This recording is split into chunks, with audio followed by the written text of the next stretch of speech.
so I hope you can understand me. Very good, because we are the green ones, not the mint green ones, so should be a difference, obviously. Okay. Yes, thanks very much for being invited again here. My name, Udo Deutschle. I'm heading a small but fine group of IT members for finance and controlling, but always being a part of our global transformation programs we drive over the last centuries, I would say. So we do have a very long history with S&P, very long, 22 years. 22 years ago, we did the first transformation or migration project with S&P. And from that date on, it was a, let's say, partnership until today. Whenever we had to transform something, merge something, carve out something, whatever it is on our SAP landscape, usually we did this with S&P.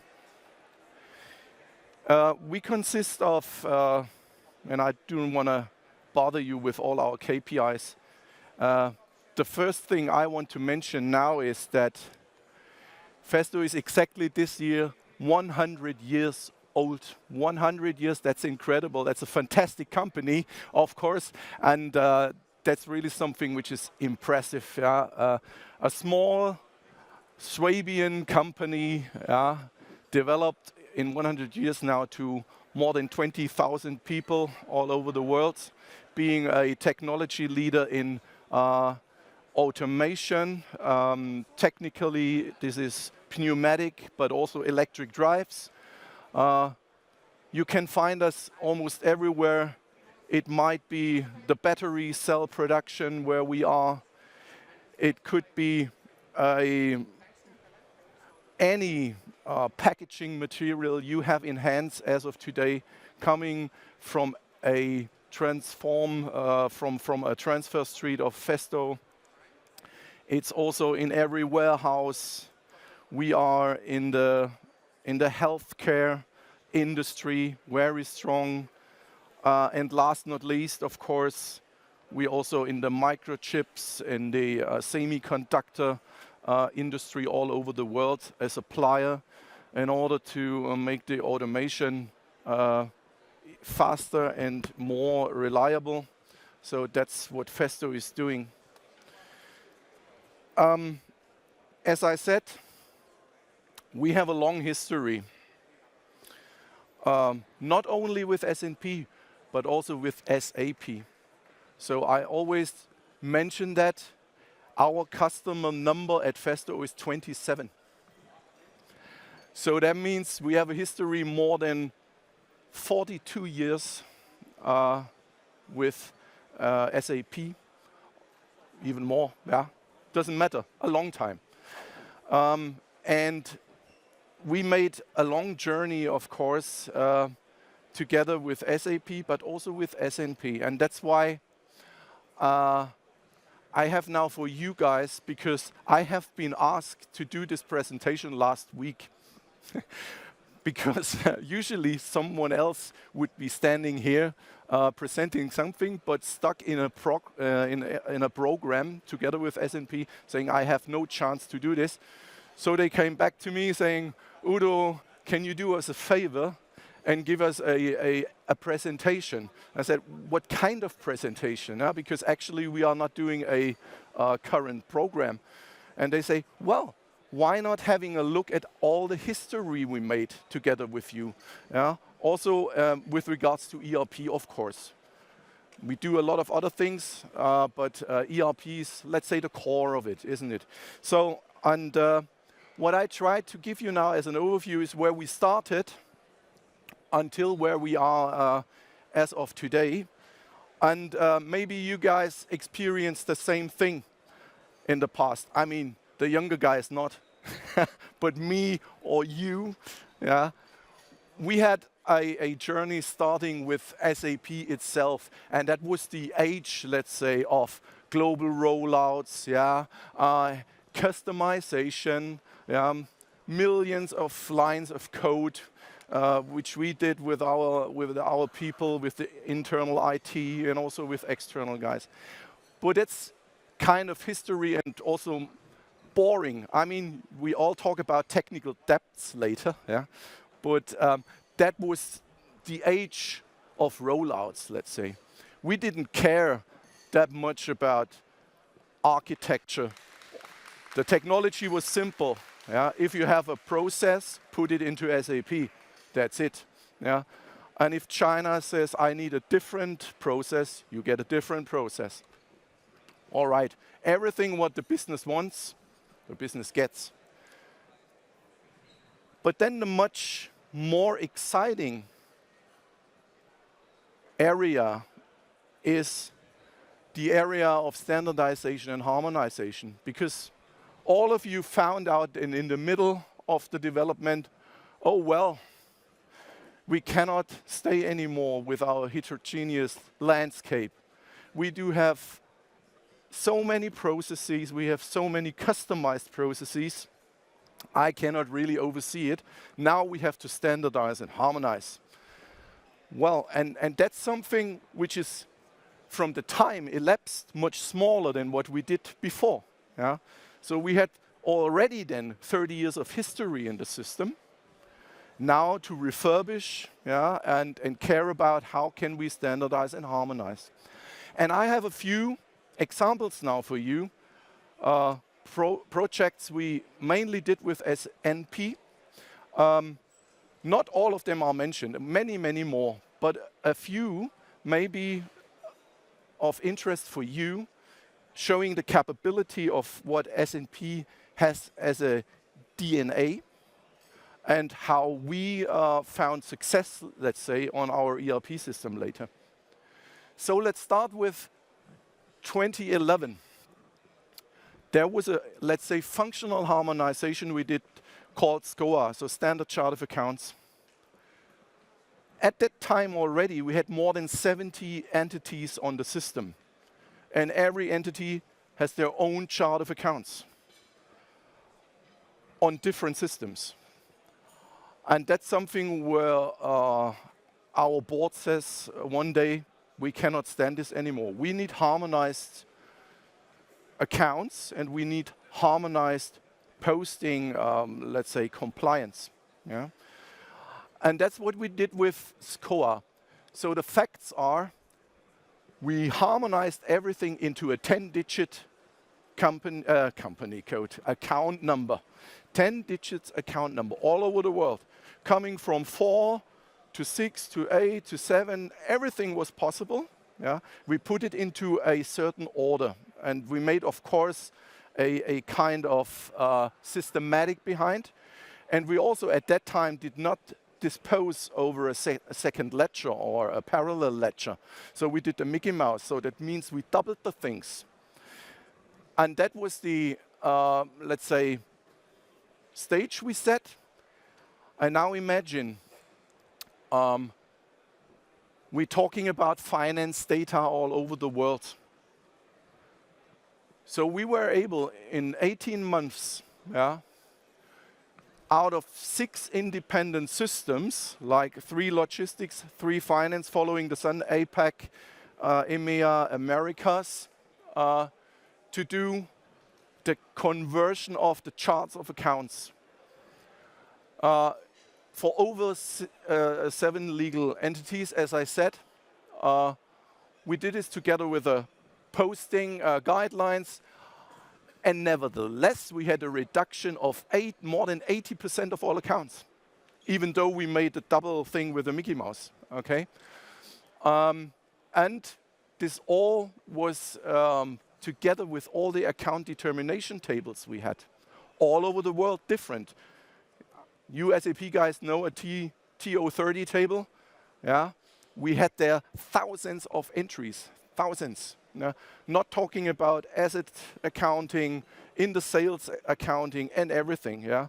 So that came along with the whole story.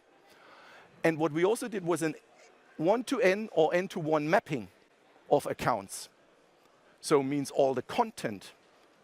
And that was all possible, and at the end, of course, audit confirmed together with S&P. So we did this. So that was a classical, let's say, functional harmonization we did on our system, coming from a very, very heterogeneous, I can tell you, starting point. Yeah? So that's one example.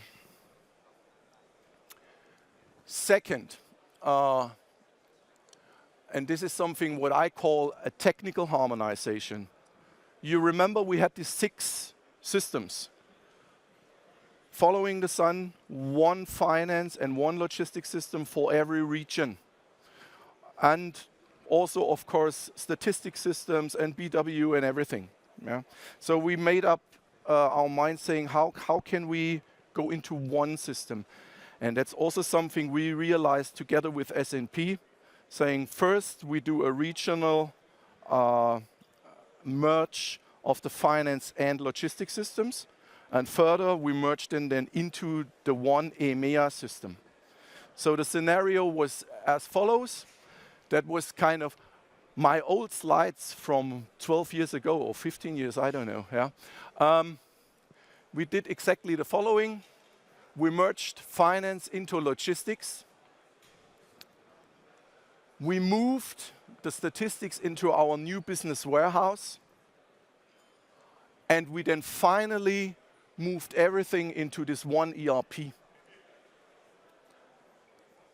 Always big bang over the world. Yeah? No country-wise or something. It was always Asia full, EMEA full, Americas. Yeah? Facts for this one: 24 months as project duration, with all the work we needed to do. Migration to HANA database was along with it. And we made a 1 controlling area with it. So that's even more complex, I thought, than the score at that time. Yeah? But we made it. And that was also a huge gain for the business, I can tell you. I mean, ERP itself, of course, because you have only 1 single source of truth now. And second, you have only 1 controlling area. And that was kind of a game changer for our finance department, they say, yeah, until today. So, technical harmonization, yeah. Good. On with the story. So that's not that long ago. Well, actually, we stopped in 2019 with this one. Yeah. Good. Ever since this was done, something like S4 appeared. Yeah. I said, okay, come on. HANA we had already as a database. So let's go for S4. What was the reason to do it quite one after the other? I mean, if I see you guys in the audience, parts of it, you may have heard about baby boomers. Well, I can tell you 30% of all our IT stuff at that time belonged to this group. So we said there is no way around to do it now as long as these people are available in the company. Otherwise, no way. I can show you in a few minutes what I'm talking about with regards to what figures we had in the system. Still, even though we harmonized a lot, even though we are on 1 system, it's still a complex thing, right? So we made the next approach. As for transformation, we called it next generation ERP, because we said, okay, once we go for our board members, they say, what is it about S4? And we said, well, that's the next iteration of SAP's software suite. And they said, what is the gain? And I said, I guess nothing. Yeah, it's kind of a monster upgrade. I tell, what can we have any business benefit from it? Well, and then we said, why not make KPIs like how many custom objects can we reduce? Can we go for almost no modifications? Can we go back to standard? Stuff like that. So we evaluated that quite intensive, yeah? And we called this fit to standard. You will not see this on these slides. I had this last year here on the center stage. Fit to standard was a long way to go. We brought 1.5 years only fit to standard, just to sort out what is differentiating our coding for the business from the standard for our business. Yeah? So real assets we have in the system. And that was something we want to keep.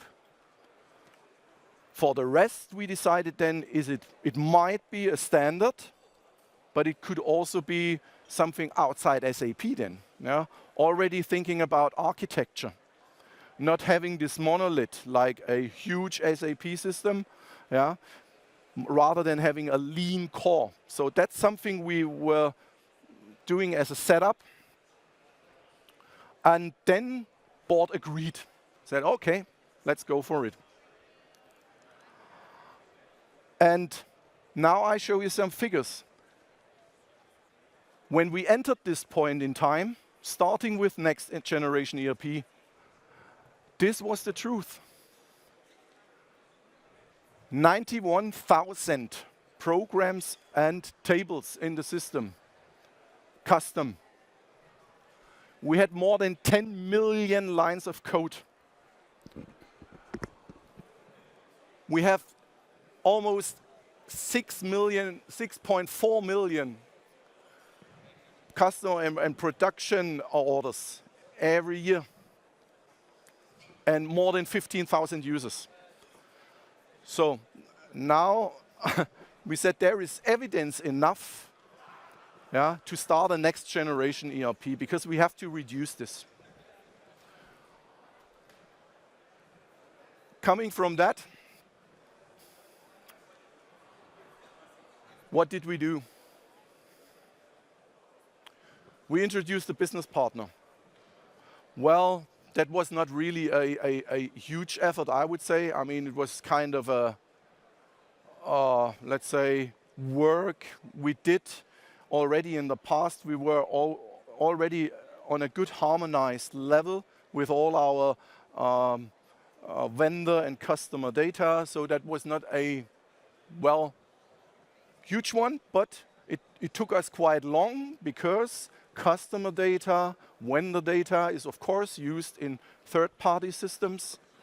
We're talking about, oh, that's even not on the slides. We have more than 300 interfaces to this system. 300, yeah. Coming from a simple file exchange onto API conform things, well, more than enough. And that's why it took us quite long. Then we introduced new GL. We did not dispose of a new GL. You can remember we have this Mickey Mouse thing. Yeah? So we re-engineered the whole thing. Yeah? Also in accordance to new GL, yeah? Introduction. Once I thought S&P is only a company can help you with the technical transformation. From that point on, I have to say, obviously, they do have also now very, very good consultants who are into the processes. So they helped us a lot with this. Yeah? And that was also a feedback from my group, finance and controlling. We have margin analysis now. We did years ago introduction of COPA, and then we said, let's go for margin analysis. Account-based margin analysis. Production version we never used before. We did this introduction with it. Then ACDoc-A, star, you know it. That was quite a mess, I can tell you. But then we thought, if this is so complicated, so complex, why just not reduce the data? And what we did was, For the logistics and operations part, we migrated all the history. Finance data, we only migrated current year and year before. Nothing else. Rest we left behind and were decommissioned. ACR suite for all the legal regulations were the introduction. And then it comes to what we have achieved. We did a reduction of more than 35% of our custom coding, coming from this fit to standard and fit to gap analysis. And we did a reduction of the modifications by more than 80%. I would have had 100%. Well, that was obviously until today not really possible. Okay. And then we started, of course, to leverage the S4 capabilities we bought with it, right? Good. Future orientation. I mean, that's our still mighty core, ERP core, with all the technology in it and with all our differentiating custom objects and everything. But, of course, we shrinked it now because already a lot of SaaS systems or web applications are in our biocosmos around SAP. And of course, we deal now today with the BTP, which we have connected on. And we have a Fiori first strategy. So that's easy to say. But what does it mean? We need to have now a strong development governance, let's say. Yeah. Releases. I mean, you know it. Former times we said 3 years we can stay with the same release, no problem. Yeah. If a problem occurs, all our developers will solve. We will not do this anymore. We will always stay with the current release every year. Yeah. For that purpose, we go live in July now with 2023 feature pack stack 3, not 2 anymore, but 3. We strengthened the architecture role. At Festo, we were always talking about architecture, but never known what are they doing. And today, it's significantly important to have an architecture group and a global architecture which is somehow responsible for how do we do the technical setting of all our systems. We underestimated it for years, but we implemented it now. Skill up of the developer community. I can tell you that's a hard work to do, because first you need to set the stage. What is our future technology? So how do we want to develop tomorrow? What do we do on the BTP? What does it mean, clean core? I come to that in a few seconds. Yeah. So that's a very, very huge program we are driving at the moment with our developer community. And then clear core development guidelines. That was first really shocking to them. You know, if we say no new Y transaction, they were shouting at us. Yeah, are you nuts? Yeah, that's impossible. So, well, you have to differentiate, of course, between what is new as a new requirement coming from the business. Then we say we stage this. Yeah, refactoring is something else, I can tell you. Yeah, so there we quite make some, yeah. Well, let's say we arrange, but we cannot stay with this in full. Yeah, no ALV reports, no new DINPROs. Yeah, white tables only according to guidelines, and so on and so forth. Yeah, that's what we now first called clean core. And last not least, interfaces. I told you about 300 we have. SAP tells us, and also some consultants tells us, if you want to go for the cloud, and we are not, we are on-prem customer, still, and will be for the next years, you have to care for your interfaces. Yeah, and that's what we also do now with a high workforce. to re-engineer and refactor the interfaces we have. Good. Last one. What is our future perspective? Setting the points. Do we rise to the clouds? Until now, no. I made a recommendation to my boss and saying, let's do again as we always did, a kind of a transformation road. Because it makes no sense to talk about clean core without having a certain aim for. So what are we heading for?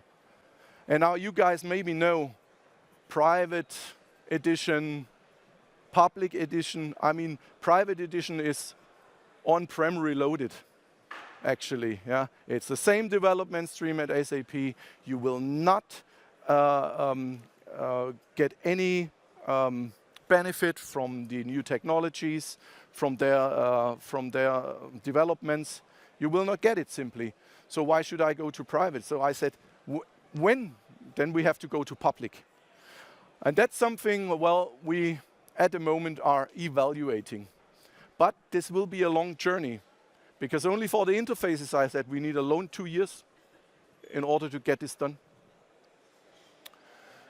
We make use of the cloud ALM. We bought this suite with regards to test automation, which we heavily driving at the moment. I can recommend the Tosca or Tricentis tool. This is really also a game changer in automatic testing. So we suffer every time we do a global rollout, we do a global transformation in testing. Recommendation is Tricentis/Tosca. This is really a game changer in automatic testing. Second is Signavio. You heard about this a lot today. Signavio is helping us now to even more accelerate our clean core strategy, yeah, in order to find out which processes are impacted here. And last not least, maybe one of you guys have been to Sapphire in Madrid. We all heard about business data cloud, and that's the next big thing. And I believe so, yeah.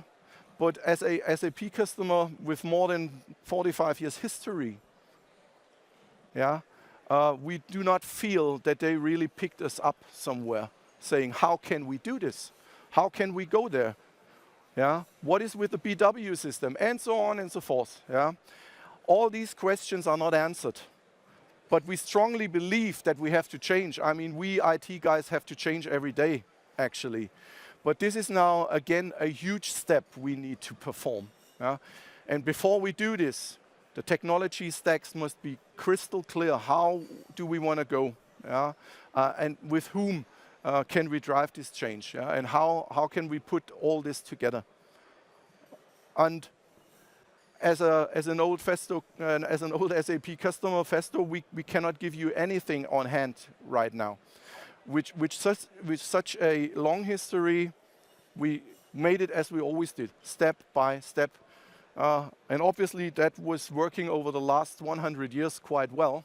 So we hope we are prepared now for the next 100 years. And I want to end with this one. And thank you very much for this late session. Yeah.